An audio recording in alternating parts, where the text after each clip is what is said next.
Halo teman-teman, apa kabar? Welcome back to my channel.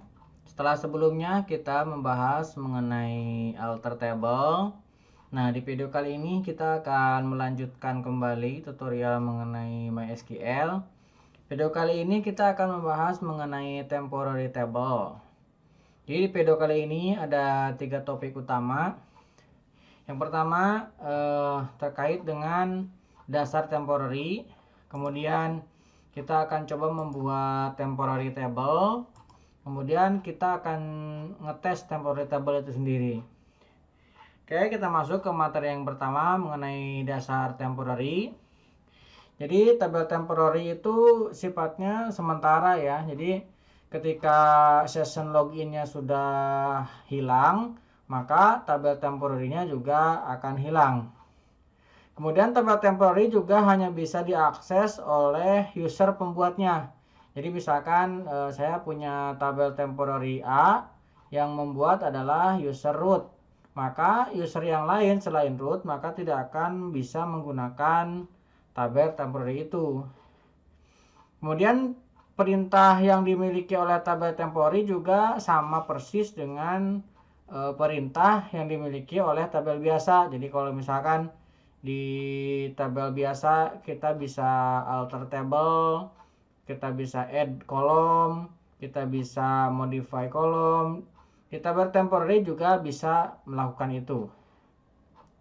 Kemudian temporary table juga bisa digunakan untuk menyimpan data dari query join. Nah, ini biasanya yang umumnya digunakan tabel temporary memang digunakan untuk hal itu. Jadi misalkan saya punya query yang cukup panjang, dijoin ke banyak table, ada cache di situ, ada kondisi-kondisi, ada subquery, ada CTA-nya misalkan. Nah, ini membuat query itu cukup panjang dan berat.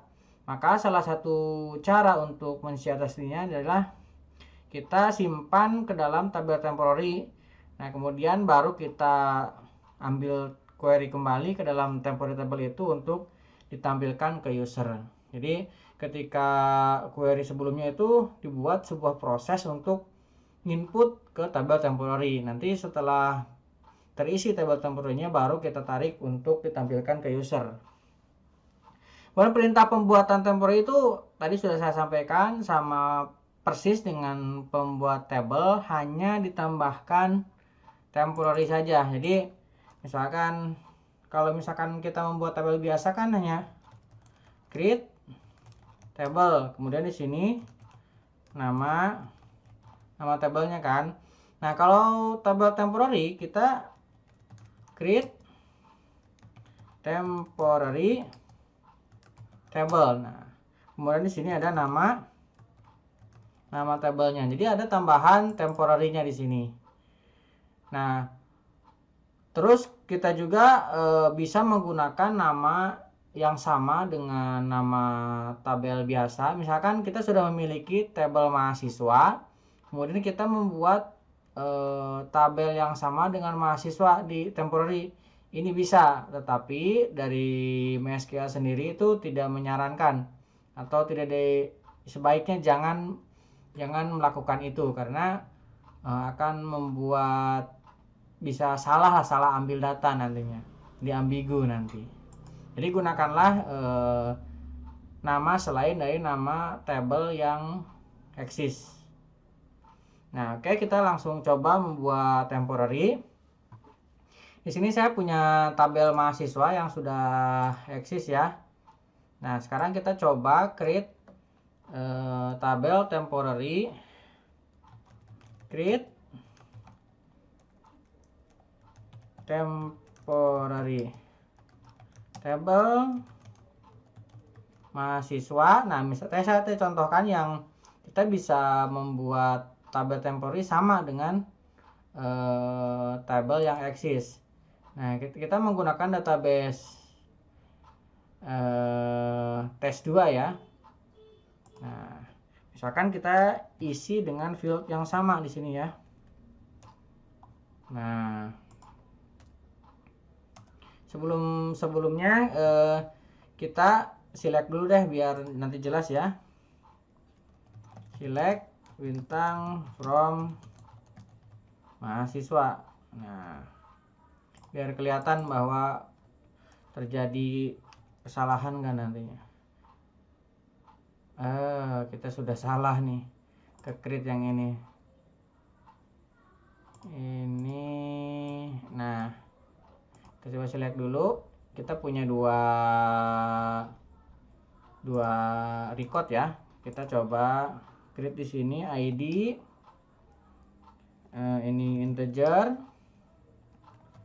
primary key, auto, increment.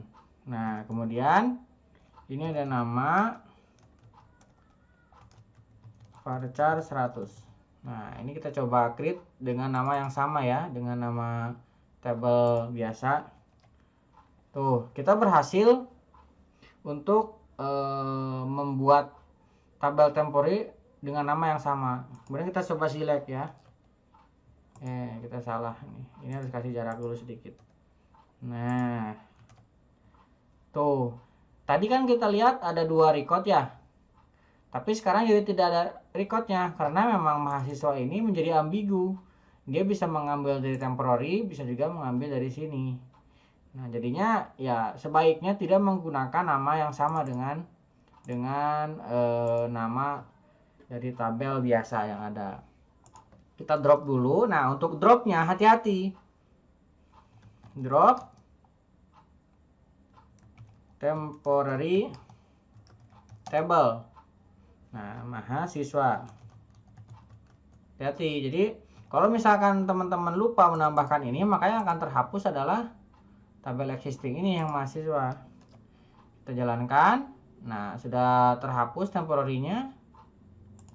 Terus kita coba select lagi. Nah, sudah kembali ke tabel sebelumnya. Itu kenapa tidak disarankan menggunakan nama yang sama. Nah, sekarang kita coba menggunakan ini pakai tem aja kali ya. Nah, seperti ini ya. Mahasiswa tem, artinya ini temporary. Ini kebiasaan saya ya, teman-teman boleh mengikutinya. Jadi biasanya kalau saya membuat temporary ditambahkan tem di ujungnya ini. Jadi kita akan tahu bahwa itu adalah tabel temporary. Kalau misalkan kita jalankan, kita berhasil. Nih, kita coba refresh di sini ya. Kita sudah berhasil menambahkan mahasiswa tem. Ini tabel, kemudian kita refresh. Nah, ternyata temporary table itu tidak muncul bersamaan dengan tabel biasa. Jadi temporary table itu tidak masuk ke dalam list yang ada di sini. Jadi teman-teman harus mencarinya dengan query. Kalau misalkan teman-teman agak bingung, bisa lihat di dokumentasinya MySQL. Di sana ada cara membuat SP untuk mengecek ada gak tabel temporary-nya. Mungkin nanti kita bikin tutorial tambahan karena materinya belum masuk ke SP, jadi kita tidak masukkan itu ke materi di sini ya. Nah, oke, kita sudah berhasil membuat temporary. Jadi kalau misalkan kita select bintang from, kalau gak describe deh, kita dsc mahasiswa tem. Nah, kalau kita jalankan ini sama, akan terlihat mirip dan sama dengan tabel yang biasanya. Tuh, auto increment primary key sama. Kemudian kita coba akses. Ini saya ada dua akun ya. Jadi kalau misalkan teman-teman lihat, ini ada user. Nah, saya punya admin. Yang mengenai pembuatannya nanti kita bikin tutorial terpisah mengenai pembuatan user account. Nah, ini saya sudah login dengan menggunakan user yang lain dengan database yang sama ini. Ini databasenya tes2 juga. Nah, kita coba jalankan perintah ini untuk ngecek apakah memang benar hanya bisa diakses oleh satu user saja atau user pembuatnya. Kita coba jalankan. Tuh, tidak ditemukan, padahal kita menggunakan database yang sama. Nih, kalau kita lihat tabelnya sama, barang mahasiswa supplier. Ini juga barang mahasiswa supplier tuh. Tapi ini tidak bisa diakses karena user yang membuatnya adalah yang ini. Tuh, hanya bisa diakses oleh user pembuatnya saja. Itu salah satu salah satu fungsi dan kegunaan dari tem ya. Nah, kemudian ini kita bisa lakukan perintah yang sama dengan tabel biasa. Misalkan kita lakukan alter table, alter for temporary table mahasiswa tem add tanggal date. Nah, kita coba jalankan ya. Nah, ini akan error. Sebenarnya ini nggak perlu pakai temporary ya, alter table langsung karena kita menggunakan nama yang beda. Harusnya ini bisa. Tuh, kita berhasil menambahkan. Jadi kalau misalkan kita describe lagi,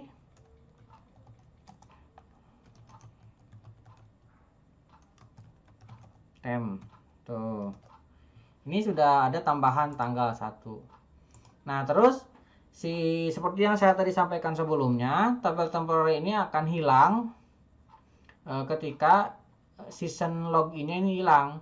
Tapi sebelum kita biarkan hilang, kita coba drop dulu. Tadi kan udah kita coba ya drop. Nah, perintah dropnya bedanya hanya drop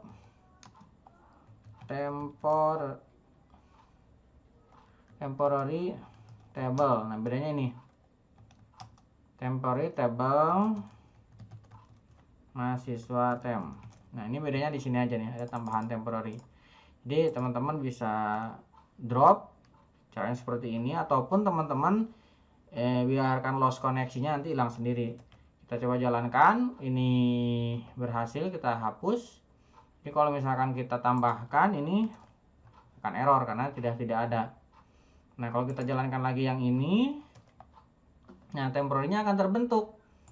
Nah, kalau misalkan kita jalankan lagi ini akan bisa ya.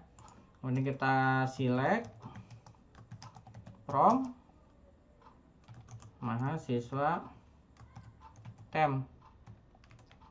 Tuh, isinya kosong. Nah, ini kita coba dengan disconnect ya. Ini kan tadi dibuat dengan menggunakan yang ini, user root nih. Kalau kita sorot bagian ini, usernya adalah root. Ini coba kita klik kanan. Kemudian di sini ada disconnect. Nah, kita coba disconnect.